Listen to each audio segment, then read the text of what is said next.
Rundებით პირდაპირ ეთერში პირველ ორი ივლისს საქართველოს ეროვნული უნივერსიტეტის გუმბათოვან მასახუროვმა 3-3-ზე კალათბურთში საქართველოს ჩემპიონატის თბილისის ეტაპს უმასპინძლა. თბილისურ ტურში 34 გუნდმა მიიღო მონაწილეობა.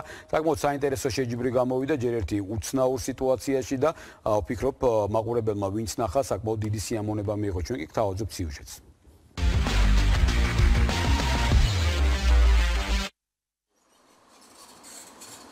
პირველ და ორი ივლისს 3-3-ზე კალათბურთში საქართველოს ეროვნული ჩემპიონატის თბილისური ტური დასრულდა. შეჯიბრის ჩასატარებლად საქართველოს ეროვნული უნივერსიტეტის ულამაზესი ხედვის მქონე გუმბათოვანი სახურავი შეირჩა. როგორც შეჯიბრის ორგანიზატორები ამბობენ, მსოფლიოში პირველი პრეცედენტია, როცა მსგავსი ტურნირი ასეთ სიმაღლეზე იმართება. რაოდენობის მოთამაშეები არიან. შარშადება ჩემპიონატმა აჩვენა რაოდენ საინტერესოა. ეს ყველაფერი წელს კიდევ განსაკუთრებით დიდი როლი ითამაშა იმას, რომ ჩვენი 18 ატლეტების ნაკრები მიიღო მონაწილეობა მსოფლიო ჩემპიონატში და იმედი მაქვს, რომ კალათბურთის შესახება განვითარდება, მარტივი სათამაშოა, არ ჯდება ძვირი და იმედი მაქვს, რომ პოპულარული იქნება მთელ საქართველოში. თბილისურ ტურში სულ 34 გუნდმა მიიღო მონაწილეობა, რომლებიც ჯგუფებში გადანაწილდნენ. შემდეგ პლეი-ოფის სისტემით ფინალისტებიც გამოვლინდნენ.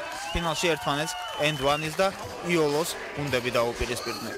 ფინალური შეხვედრა დაძაბულად ქულა-ქულაში წარიმართა და დრამატულადაც დასრულდა. ძირითადი დრო ფრედ 13-13 მორჩა, რასაც ოვერტაიმი მოჰყვა. წესების თანახმად დამატებით დროში თამაში 2 ქულამდეა და მოგებისგან პირველი ნაბიჯი N1-მა გადადგა, რომელმაც 1 ქულა აიღო.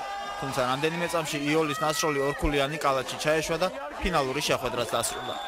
მატჩის შემდეგ როგორც გამარჯვებულები, ასევე ფინალისტებიც მედლებით და სიგელებით დააჯილდოვეს. ტურნირის საუკეთესო მოთამაშედ კი იოლის კალათბურთელი გივი ბაქრაძე დასახელდა. ბევრი კაი გუნდი მონაწილეობდა, ბევრი ძალიან კარგი მოთამაშე თამაშობდა დღეს.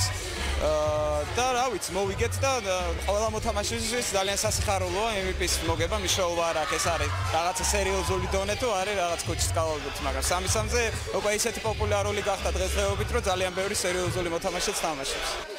თბილისური ტურის 8 საუკეთესო გუნდი ფინალურ ეტაპზე გადავიდა. ფინალური ტურნირი 18 ივლისს თბილისი მოლში გაიმართება. მანამდე შესარჩევი ტურები საქართველოს კიდევ 7 ქალაქში ჩატარდება.